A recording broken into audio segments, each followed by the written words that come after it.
चलिए आइए बाबू लोग देखेंगे। पिछले क्लास में हम लोगों ने देखा था अंतर्राष्ट्रीय तक हम लोगों ने देख लिया था, और अंतर्राष्ट्रीय संसाधन में हमने कुछ वहां पे छोड़ दिया था लास्ट में, ठीक है ना। और वहीं से पुनः हम लोग स्टार्ट करेंगे। बात समझे कि नहीं समझे? अंतर्राष्ट्रीय संसाधन का कहना यह है कि 200 समुद्री मील यानी कि तट रेखा से 200 समुद्री मील के बाद खुले महासागर एवं उसके अंतर्गत आने वाले संसाधन क्या कहलाते हैं? अंतर्राष्ट्रीय कहलाते हैं। मान लीजिए ये आपका मान लीजिए कि समुंदर हो गया। ये क्या हो गया भाई? समुंदर हो गया, ठीक है। और ये आपका हो गया अमेरिका हो गया, और ये आपका इंडिया हो गया, और ये बीच में आपका क्या है? समंदर, ठीक है। यहां से यहां, ठीक है, और यहां से यहां, इसकी बीच की दूरी है 200 किलोमीटर। कितना है? 200।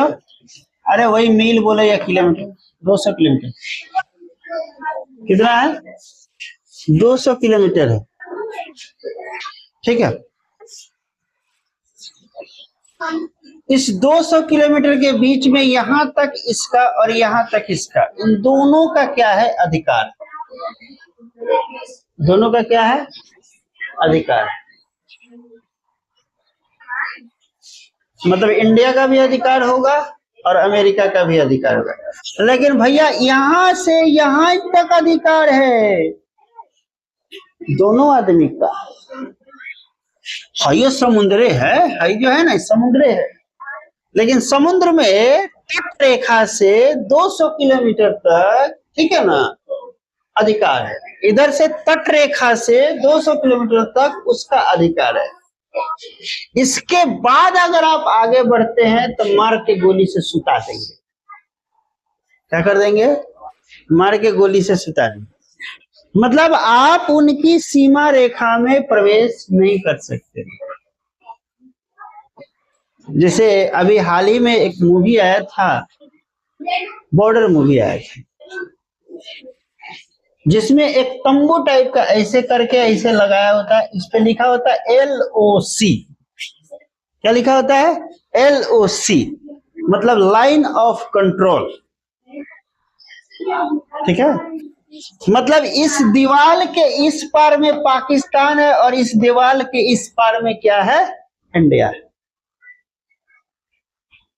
मतलब मान लीजिए कि 10 इंच का दीवार है, ठीक है ना, 5 इंच आप में और 5 इंच हमारे में, तो मतलब हिया से है 5 इंच पर अधिकार है हमरा। कितना पर अधिकार है? 5 इंच पर अधिकार है। 5 इंच से अगर आप आगे बढ़ते हैं तो आपका अधिकार खत्म। यह आपका लाइन ऑफ कंट्रोल है। अब आप इस लाइन को क्या कर गए? पार कर गए, सीमा पार कर गए। उस परिस्थिति में ये सामने वाला आपके साथ जो चाहे वो कर सकता है, या ये इधर आ गए तो ये सामने वाला चाहे जो चाहे कर सकता है, या तो वार्निंग दे सकता है। फौज में क्या होता है कि वार्निंग दे दिया, भाई अपना हटा लो वरना ठोक देंगे, डायरेक्ट ऐसे बोलते, ठीक है। तो इसमें हम लोग लिखेंगे, वो जो टॉपिक जो लिखे है ना, उस टॉपिक को फिलहाल के लिए काट दीजिए। फेयर नहीं ना है वो, हाँ तो काट दीजिए।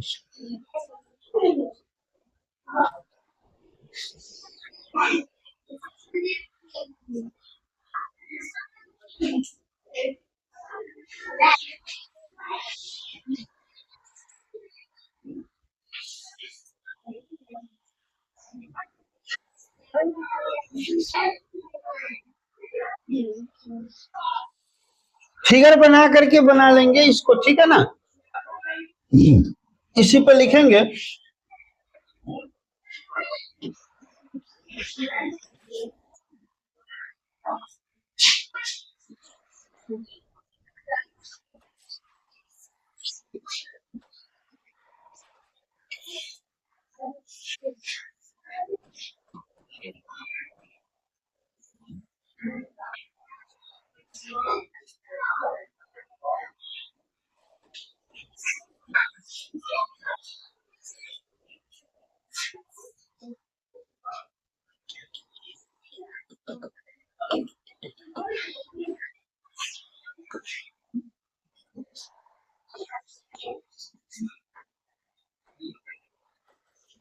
मन करे तो फिगर बना लीजिएगा, नहीं तो छोड़ दीजिएगा, ठीक है।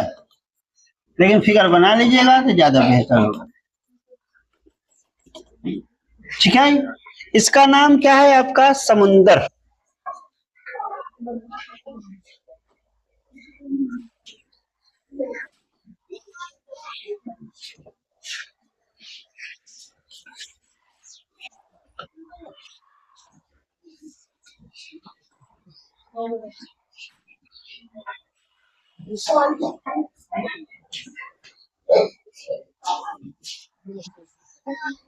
ये आपका तट रेखा हो गया,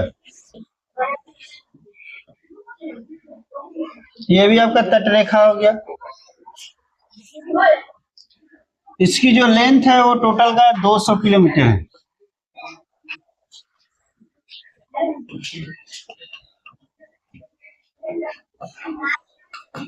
200 किलोमीटर है। ये भारत हो गया, ये अमेरिका हो गया, ठीक है।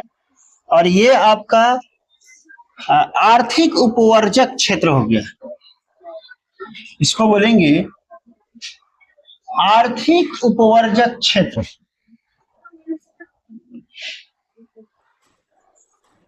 आर्थिक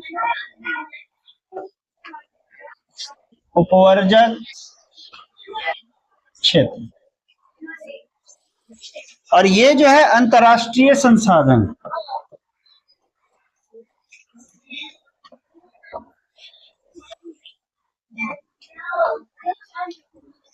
अंतर्राष्ट्रीय संसाधन।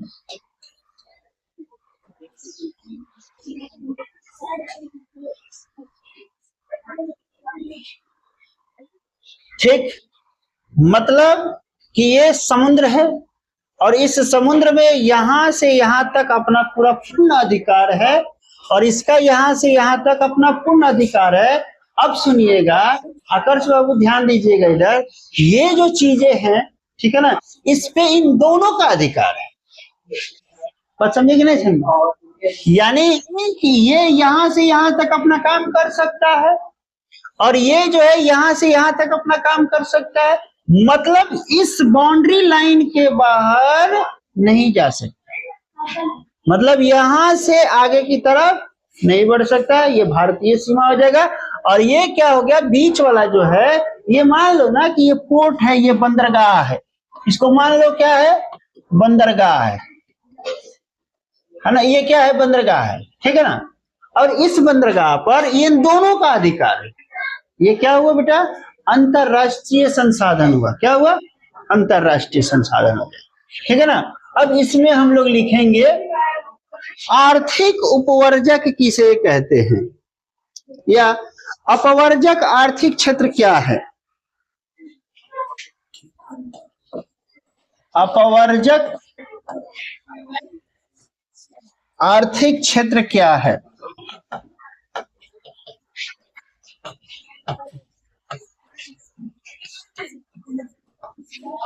अपवर्जक आर्थिक क्षेत्र क्या है, देखेंगे किसी देश की तट रेखा से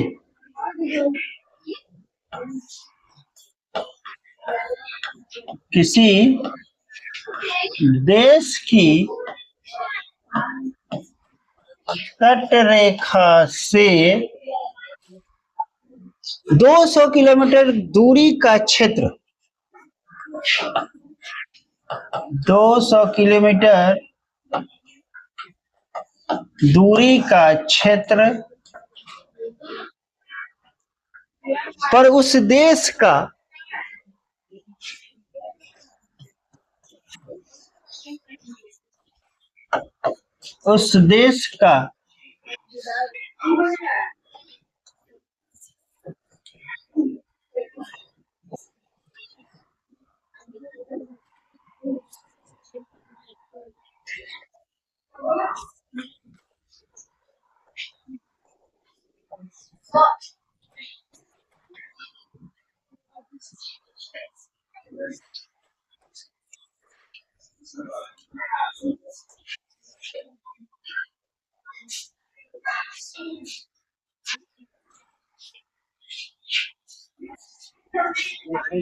हाँ? किसी देश की तटरेखा से, हाँ, 200 किलोमीटर की दूरी का क्षेत्र पर उस देश का अधिपत्य होता है। क्या होता है? अधिपत्य होता है।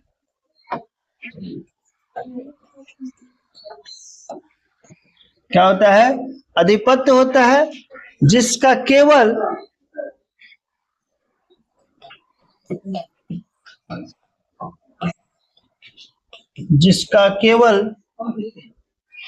वही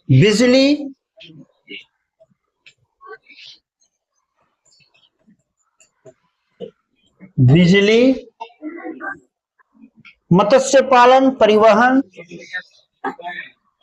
रुक जा, मत्स्य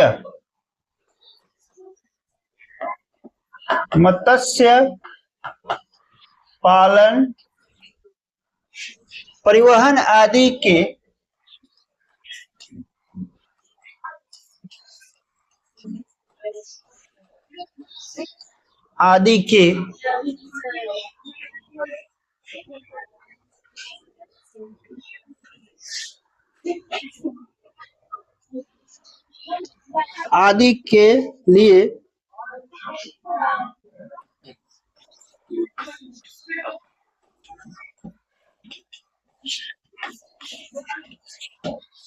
के लिए कर सकता है, उसे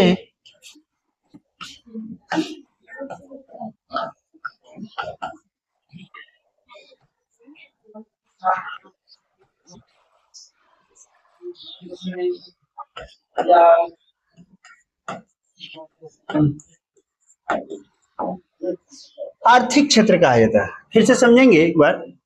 यानी कि किसी देश की तटरेखा, तटरेखा का मतलब होता है बाउंड्री लाइन, ठीक है ना, से 200 किलोमीटर दूरी का क्षेत्र पर उस देश का अधिपत्य होता है, जिसका केवल वही बिजली, मत्स्य पालन, परिवहन आदि के लिए कर सकता है, उसे अपवर्जक यानी कि आर्थिक क्षेत्र कहा जाता है। मतलब कि ये जो क्षेत्र होगा, ये दोनों के दोनों देश क्या करेंगे? यूज कर सकते हैं।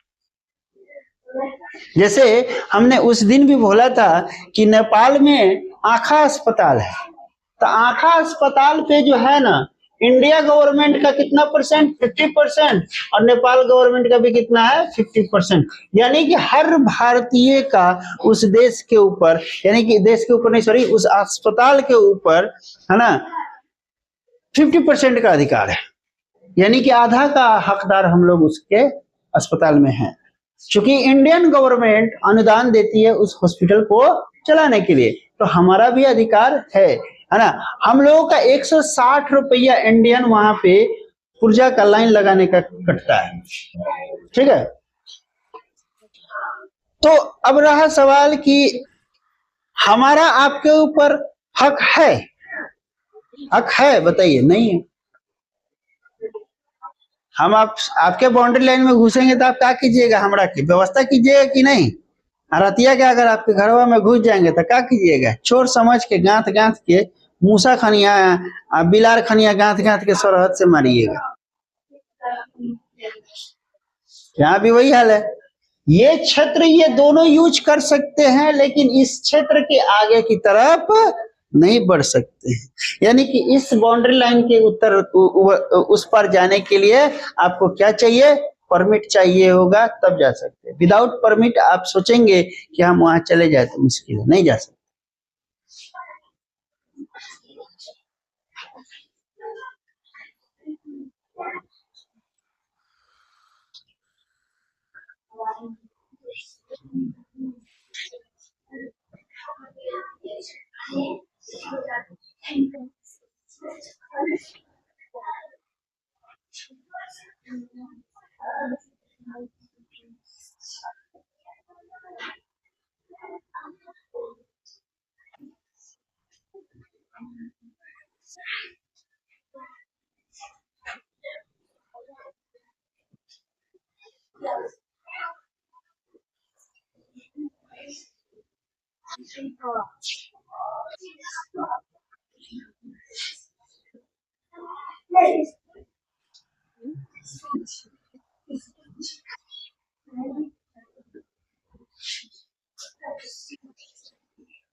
अगल बगल चलिए आगे। ये एक चीज यहाँ पे छूट रहा था उसके बाद का, ठीक है ना, तो हो गया। अब आइए आगे। अब अगला हेडिंग ये वाला जो होगा, ये वाला विकास के आधार पर संसाधनों का विभाजन, यानी कि विकास के आधार पर संसाधनों को 4 भागों में वर्गीकृत किया गया है। कितने भागों में बांटा गया है? 4 भागों में, ठीक है। पहला जो होगा संभावी संसाधन। क्या है पहला? संभावी संसाधन। अब ये संभावी संसाधन क्या है? संभावी संसाधन क्या है?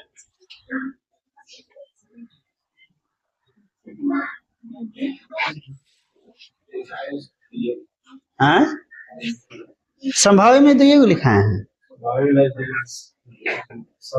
सॉरी संभाव्य और विकसित। तो 2 और लिख लीजिए ना, भंडारण और संचित लिख लीजिए, उसमें ऐड कर लीजिए ना, क्या दिक्कत है, उसमें ऐड कर लीजिए। ऐड कर लीजिए। कहाँ पे ऐड कर रहे हैं बाबू? ऐड करने का मतलब कि पीछे में जहाँ पे लिखवाए हैं ना, वहां पे 2 गुहाइयों ऐड कर लीजिए उसमें एक साथ है।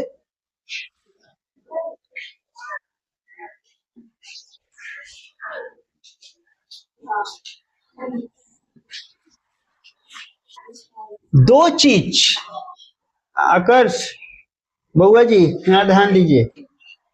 एक तो ये संभावी और दूसरा संचित संसाधन, ये दोनों मतलब समझिए MVI है, MVVI, most very very important. ये 2 हाई उतना नहीं, हाई उतना नहीं, लेकिन ये और ये, ठीक है। ये कहता है कि वह संसाधन जो विद्यमान तो हैं, विद्यमान का मतलब क्या होता है? उपलब्ध हैं, लेकिन उनके प्रयोग की तकनीक का सही तरीके से विकास होने के कारण, विकास ना होने के कारण इनका प्रयोग नहीं किया गया। अब थोरियम है, यूरेनियम है, लेकिन उसका उपयोग के बारे में पता नहीं है। उपयोग के लिए क्या चाहिए? तकनीक चाहिए, ज्ञान चाहिए। अपने पास क्या नहीं है? ज्ञान नहीं। संसाधन उपलब्ध है लेकिन ज्ञान नहीं। दूसरा, ऐसे संसाधन संभावित संसाधन कहलाते हैं, जैसे कि राजस्थान और गुजरात में पवन, क्या राजस्थान और गुजरात में पवन और सौर ऊर्जा की संभावना है ना? संभावना क्या? संभावना नहीं, 100% है। पूछिए कैसे? वहां पे जो है गर्मी का मौसम, अभी क्या मान लीजिए कि अभी कौन सा महीना चल रहा है? फरवरी चल रहा है। फरवरी चल रहा है ना? अभी फरवरी में आप जा करके वहां पे राजस्थान में चले जाइए और फरवरी में जाइए, पसीना छूट रहा होगा।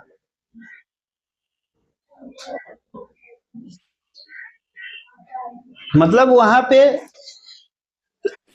सौर ऊर्जा का भंडारण है।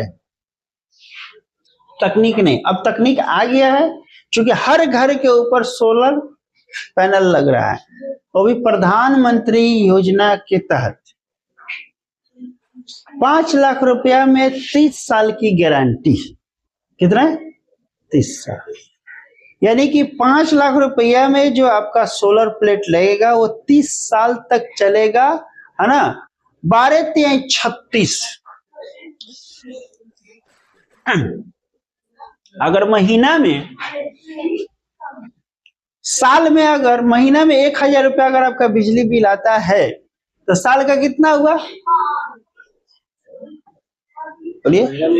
हाँ, 12,000। तो 30 साल में कितना हो जाएगा? 12 3 36, 36,000। 30 साल है। 30 साल है। 1 साल का 12,000। हाँ, 3 साल के 36,000, 36 लाख हो जाएगा। 36 लाख रुपया हुआ 30 साल का। कितना हो गया? 36 लाख रुपया का आप बिजली बिल भरिएगा 30 साल में। जबकि ये चल रहा है 5 लाख रुपया में आपका 30 साल चल रहा है। तो कौन बेहतर है? 5 लाख रुपए वाला। अब सुनिए ना, इस सोलर कह रहा है बुड़बक, सोलर नहीं होता है। उसमें जो बैटरी रूम होगा ना, वो बड़ा स्ट्रॉन्ग रूम होता है, बैटरी जो लगा रहता है। तो सारा गेम तो बैटरी के ऊपर है ना। सारा गेम कहाँ है? बैटरी के ऊपर, सोलर के ऊपर थोड़ी है। अब हमने कल एक नया ई रिक्शा देखा था, बाहुबली।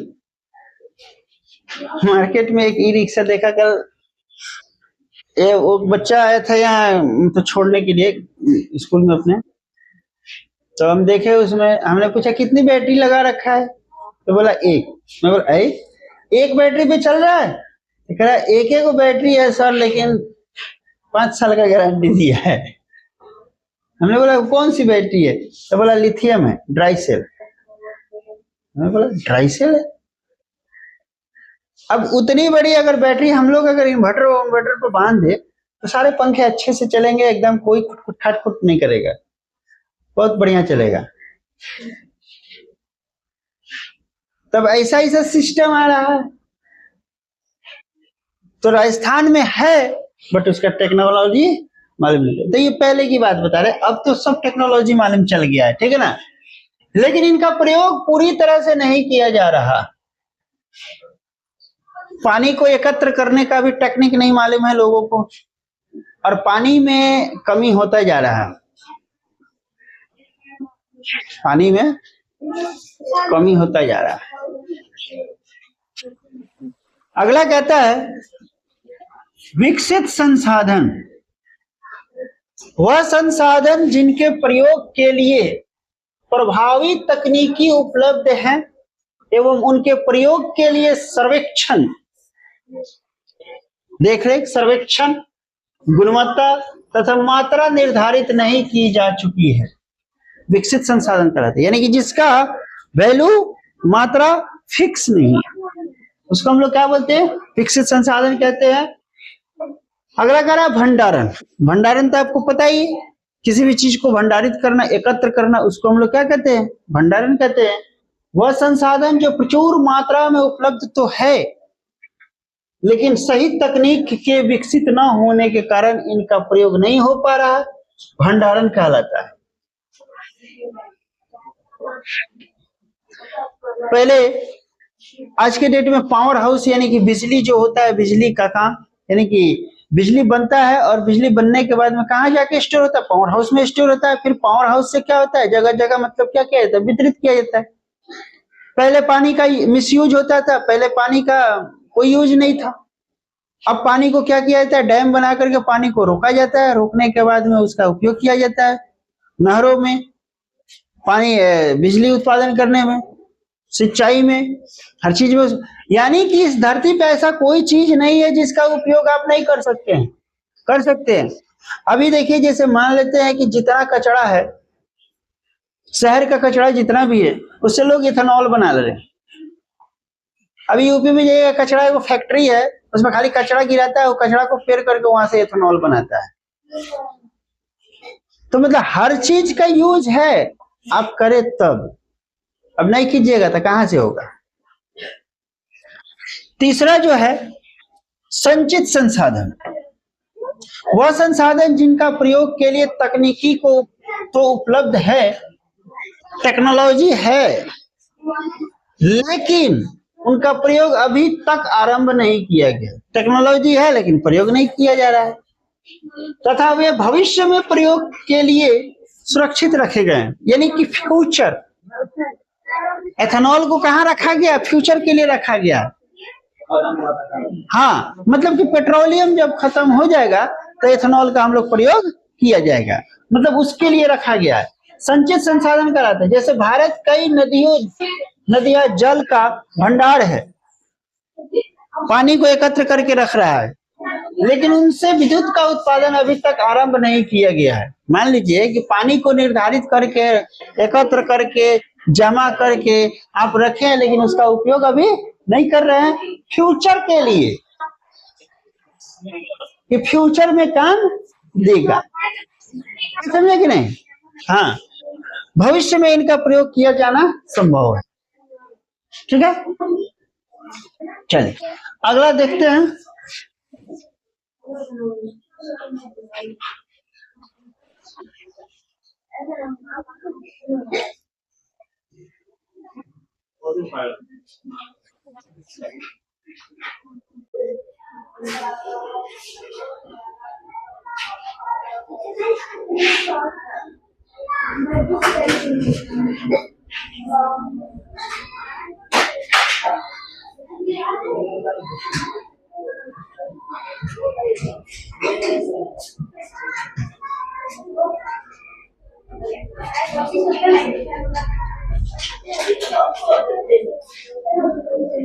आइए,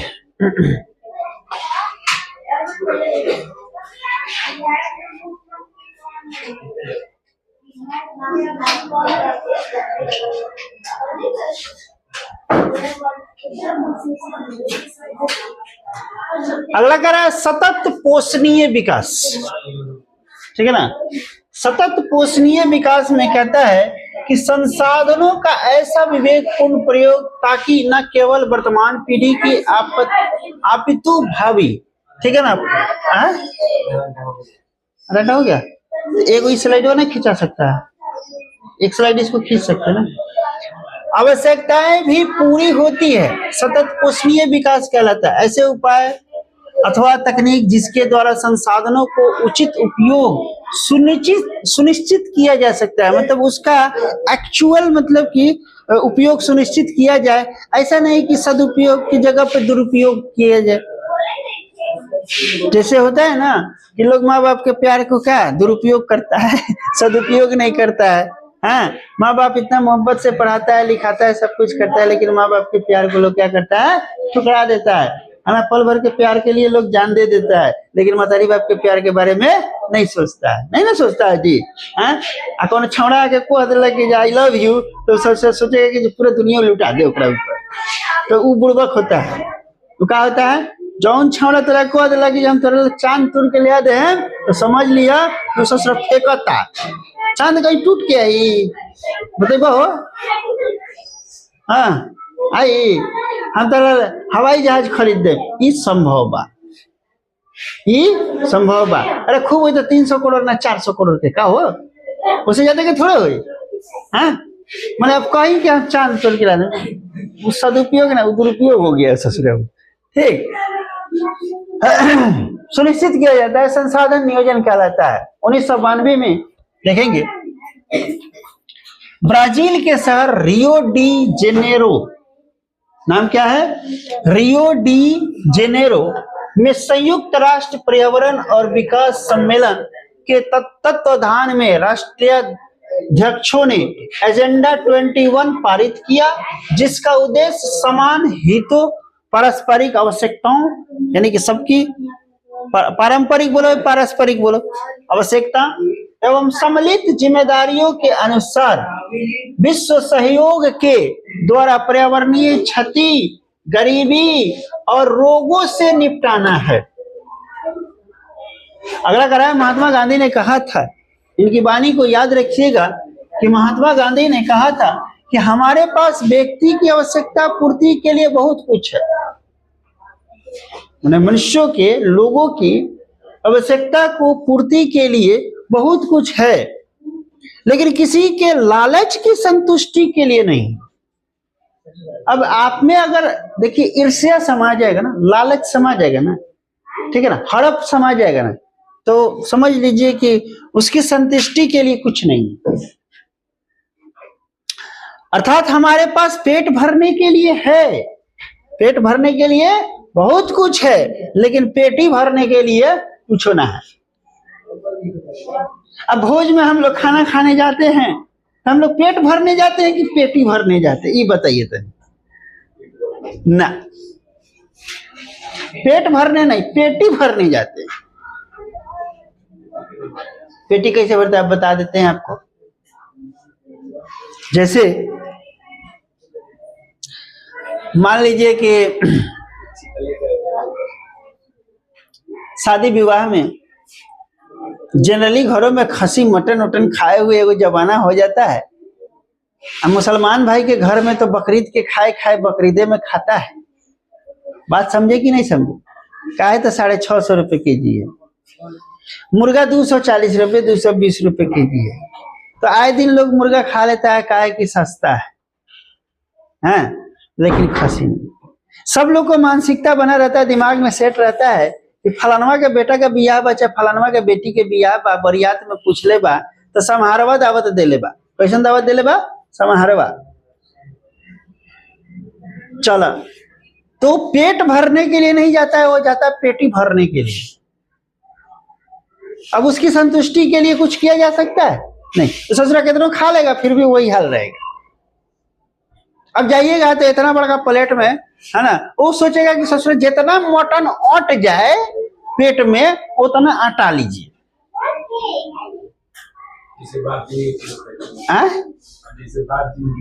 हाँ, जैसे बापे जन्म को यूं खैला ही नहीं थे। जैसे हम ही लोग, याद है कि हम और तुम दोनों गुरु चेला एक बार हम लोग टकरा गए। कहाँ? एकता मैरिज हॉल में टकरा गए। मटन तो खवाई हुआ था, उसमें भी दबा करके। नहीं, मटन नहीं था, वो तो सरकारी खाना था ना। सरकारी खाना बोले तो समझ रहे हैं ना। दाल भात ई तीनू, एंग बोल, दाल भात ई तीनू। लेकिन वो सब शाकाहारी खाना था कि मटनवा वाला में हम लोग भेटाए थे। हाँ, मटनवा वाला में भेटाए थे। अक्सर लोगों को उसमें देखे कि उस ससुरा पेट भरे ना, पेटी भरे लगे रहे। कहाँ बहे ये भरे लगे रहे। अब का ना मरदे पेट ना पेटी हो, उस ससुरा बुझल कि जे बड़ा खा ले हम भियन नहीं के मिले बा। आ किने जाम तो 650 के फ्री का मिला था, खा लो जितना खाए के बा। लेकिन ऐसा सोच नहीं रखना चाहिए। लोग खाता है जो खाता है ना, बाकी जियान करता है।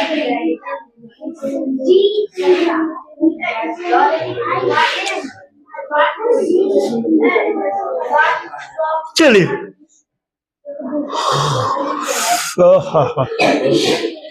यहां तक हो गया। कितना स्लाइड हुआ आकर्ष?